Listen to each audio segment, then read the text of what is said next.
Chapter 3. Hero. 1 month had passed since Ephil had joined my party. As planned, she'd registered with the guild and together we had cleared quest after quest as she grew accustomed to her new life.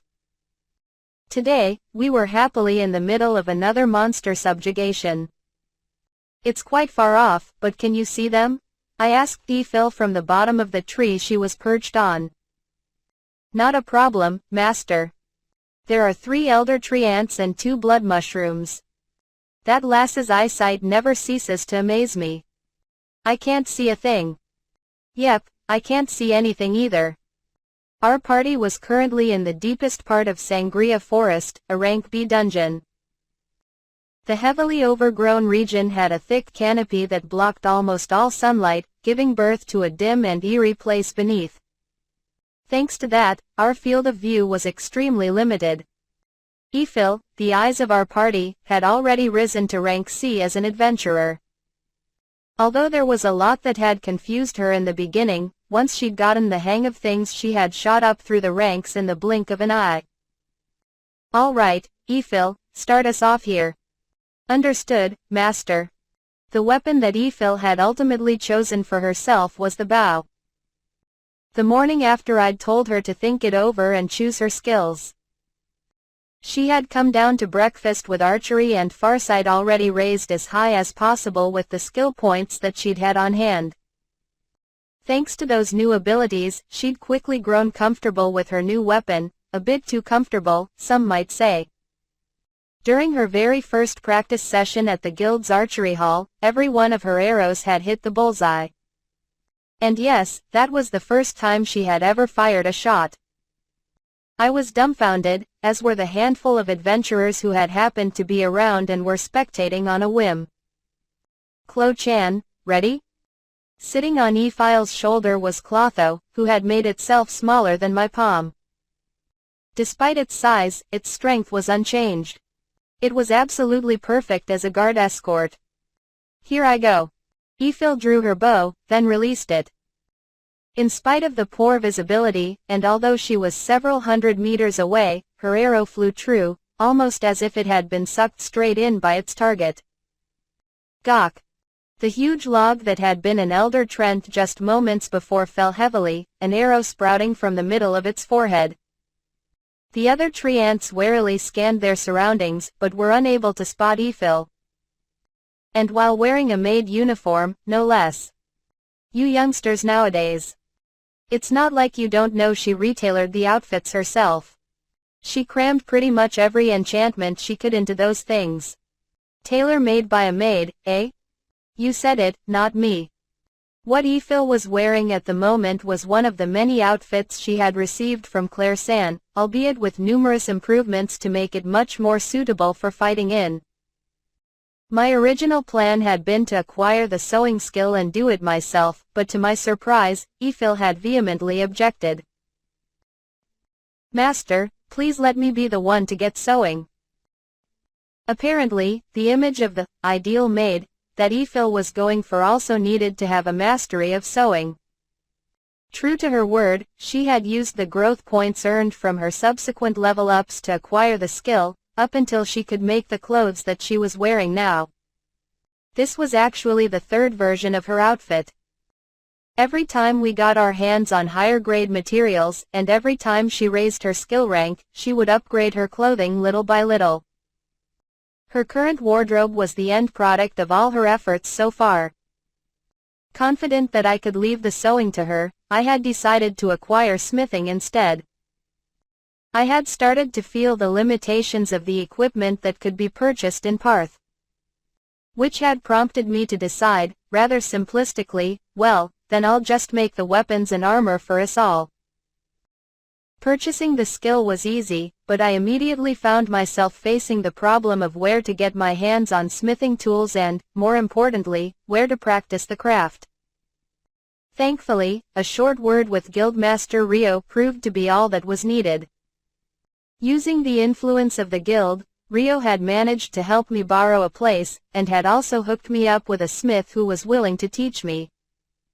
Between his guidance and my new skill, I eventually got to the point where I could call myself a passable blacksmith. After that, it was only a matter of practice, practice, practice. By now, I was capable of making a decent range of things. Ugh. While Gerard and I were busy bantering, the third monster fell dead. The combination of archery with farsight was so formidable that many of our fights could be resolved by relying solely on Ephil. There is one Elder Trent and one blood mushroom left. My king. Following Gerard's gaze, I saw several thick and sturdy-looking roots erupt from the ground. Apparently, the last Elder Trent had discovered where we were located. I guess its rank B status isn't just for show. But no matter. It's all over, I murmured as both opponents suddenly found themselves smashed down into the earth. Under the overwhelming torrent of air pressure, even rank B monsters were unable to take a single step. My spell gradually grew in intensity, until our enemies had been crushed into paste on the ground. What am I supposed to do while you two keep hogging the spotlight? Don't worry, we're so close now that the boss of this forest could be just around the corner. Sure enough, we didn't have to walk much farther before discovering an open, empty clearing with a gargantuan tree towering over the middle. Its height greatly surpassed that of its neighboring flora, and its deep purple bark looked ominous enough to evoke fear and awe in all who laid eyes on it. So this is the evil sage tree. Given how poisonous it looks, I would prefer not to touch it, if possible. Stop complaining and get out in front, Gerard. Ephil, permission to use Blaze Arrow granted. Yes, Master. The target of our quest was the boss of Sangria Forest, the evil sage tree. Supposedly, it was a Trent several thousand years old, which had evolved. Googie go go go bagoga. The moment it spotted us, the evil sage tree started moving while letting out a hair-raising cry. Ugh, look at it sprouting those disgustingly thick arms. Why is sage even in its name? We don't understand what you're saying, shouted Gerard, leaping into the air and chopping off the monster's newly grown right arm with a quick swing of his sword. For added effect, he even unleashed a Jito upon landing. The tree roared out in what sounded like pain, bringing its left arm to bear. Ah, it's oozing poison from its bark. And it's also regenerating quite fast. The right arm that had been chopped off only moments before had already nearly grown back. Gerard-san, my blaze arrow is fully charged, warned Ephil through Clotho. Please back up. In addition to being a great bodyguard, Clotho was also capable of maintaining a simple mental connection with Ephil that, in effect, granted her access to the follower network. Clotho, what a terrifying child.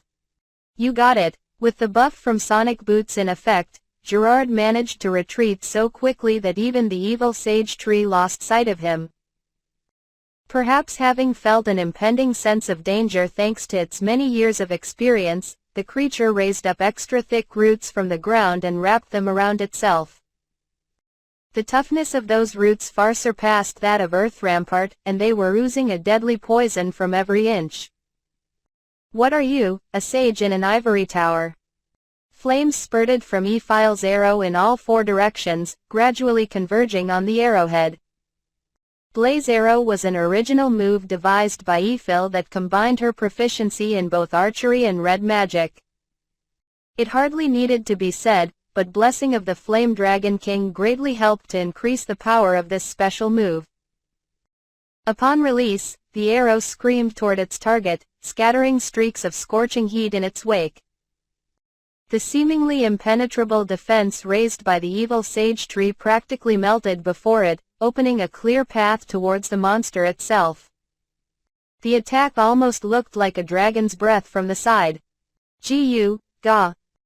The evil sage tree was incapable of regenerating fast enough against the burning arrow now buried in its abdomen, charring it from within. Even so, it did not stop moving. It converted all of its branches into several thousand, no, tens of thousands of razor-sharp blades, and threw them at us in a squall of death. Gerard, finish it.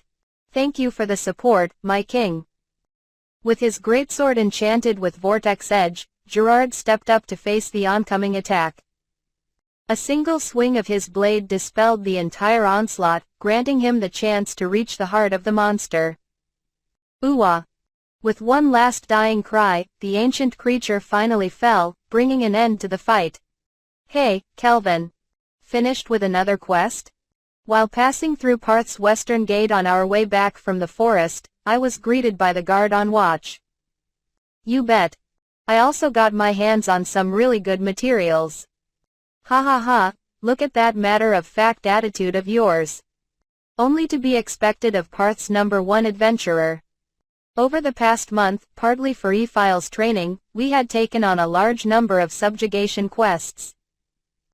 Among them had been a few particularly powerful monsters, like this most recent one, that Rio had personally requested we handle. After us, the strongest adventurers in Parth were only rank C, so it didn't take long for it to become standard procedure to simply pass rank B quests on to us. Welcome back to Ephil-chan. You didn't get hurt, did you? Not even a scratch. Thank you for your concern. Glad to hear it. There would be a huge uproar if anything happened to you. I was with Master the whole time, so there was no cause for worry. We stood around chatting for a while, the guard making a point to include Ephil in the conversation. She had quickly grown to fit in perfectly with the rest of the city, having built close relationships with many of the residents already. I'm sorry, but we really should be on our way to the guild to make our report. Please excuse us. Of course, of course. Sorry for stopping you guys. Good luck on your next quest, too. After parting ways with the guard, we headed straight for the guild. The subjugation of the evil sage tree has been confirmed. We thank you for your service yet again. After we made our usual report, Ange-san handed us the quest reward. This makes your 9th consecutive rank B quest. You're almost at rank A, Kelvin-san. Congratulations, Master. Thank you, but the promotion isn't quite in the bag just yet. Wow, we've finished that many? I was so engrossed by the quests themselves that I totally lost count. The same is true for Ephil-san as well. One more quest and you can take the exam for promotion to rank B. Oh right, the exam. Speaking of promotions, I still feel a little bad for your last opponent. Ephil-san's arrow scored a clean hit on his head mere seconds after the starting signal, didn't it? That was because he looked so open that I thought he was testing me. For her rank C promotion, Ephil had had a one-on-one practice match with a rank C adventurer who was serving as the examiner.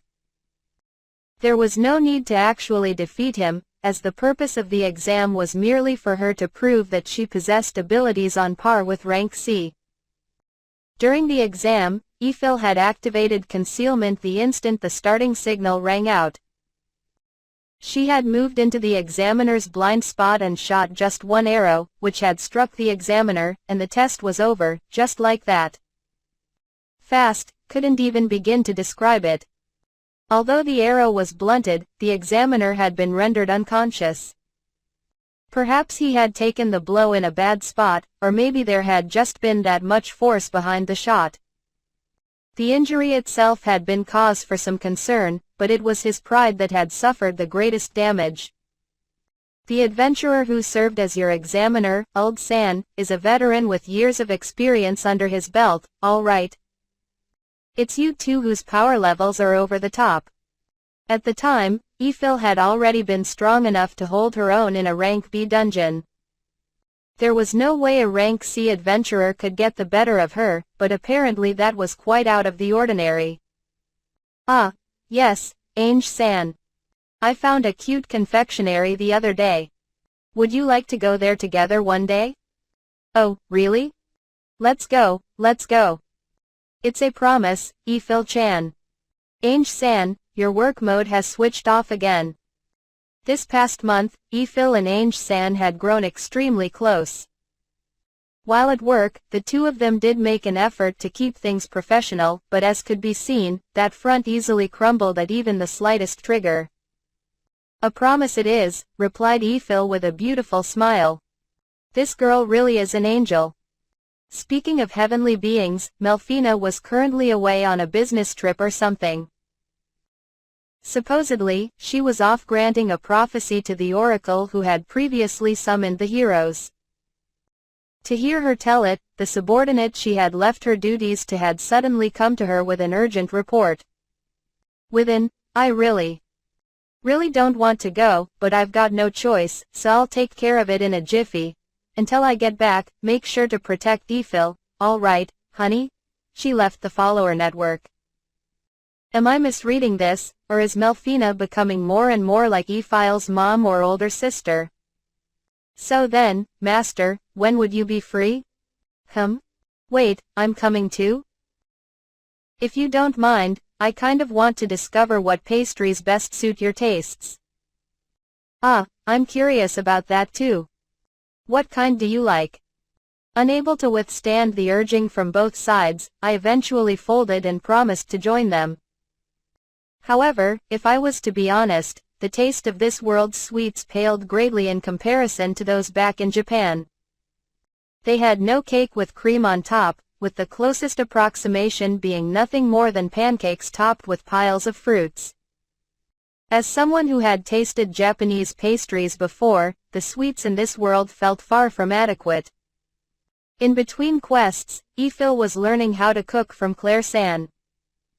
Although she still couldn't hold a candle to her mentor, she had acquired the cooking skill and was absorbing Claire San's teachings like a sponge soaking up water. Many people in this world shared the misconception that technical skills automatically imparted mastery, but that was false. There was even an anecdote about an adventurer with the sword mastery skill, who had lost a sword fight against a knight of the same level even though his opponent hadn't had that skill. In short, skills could only provide correction and support, at best. Even without possessing the corresponding skill, someone who tirelessly practiced a certain craft would retain the full benefits of their training. That was why I continuously worked on my smithing, just as Ephil worked on her cooking. Perhaps one day, Ephil might even be able to reproduce the cakes from my previous world. In no time at all, the day of my promise to Ephil and Ange-san arrived. The meet-up point that we had agreed on was beside the fountain in the central plaza of Parth. This almost feels like yeah, who am I kidding? This is a date, isn't it? But why did we have to go to the trouble of leaving separately even though we live in the same inn? I had initially planned on leaving with Ephil. But she indirectly refused, saying, "I have various preparations to make, so how about you go ahead first?" The smile on her face brooked no argument, so there I was, waiting all by myself. Kelvin-san. Turning towards the voice, I saw Ange-san hurrying over. Today, instead of her usual guild staff uniform, she was going with a cute boyish style, with dress shorts and an overall energetic vibe. It suited her slim build perfectly. "Good afternoon, Ange-san. Those clothes really suit you." "Thank you," she giggled. Where's Ephil-chan?" Apparently, she had preparations to make. I haven't a clue what they are, though. Ephil-chan's going all out. For the next few minutes, Ange-san and I passed the time with cheerful banter until Ephil finally joined us. "I'm sorry for making you two wait." There stood Ephil in a pure white summer dress that perfectly complemented her skin tone, coordinated with a wide-brimmed straw hat. A gust of wind blew just then, fanning out her golden tresses and prompting her to hold down her hat with one hand. Why is my heart beating so fast? Although it was a scene that I had come across often in manga and light novels, my heart couldn't help but skip a beat when standing in front of such a cute girl actually pulling it off in real life. I usually only ever saw her in her maid uniform, which was mainly black with a white apron, so her new look practically made her glow. How is it?" Why yeah, it suits you well. Ephil was looking down, her face bright red. She's an angel. I've had a goddess and an angel beside me this whole time. Ah, okay, I admit defeat. Ephil-chan, you're way too cute. Huh? That can't be true. A month ago, due to malnourishment, Ephil had been extremely thin and unhealthy looking. She had yet to make a full recovery, but thanks to Claire-san's wonderfully nutritious meals and the stats growth from all our leveling up, she was finally starting to fill out. Well then, shall we make our way to this confectionery that Ephile's so highly recommending? Let's go. But one thing first, if I may. Kelvin-san, I've been thinking about this for a while now, but isn't it about time for us to drop the polite speech with each other? Where's this coming from? We've gotten close enough to hang out like this, right? Keeping up the polite speech makes it feel like we're still maintaining some sort of distance, so from now on, let's drop the suffixes. Alright then, Ange. Like that? And I'll just call you Kelvin. Yay. Well, there's no harm in building close relationships, after all. And without further ado, we made our way to the sweets shop.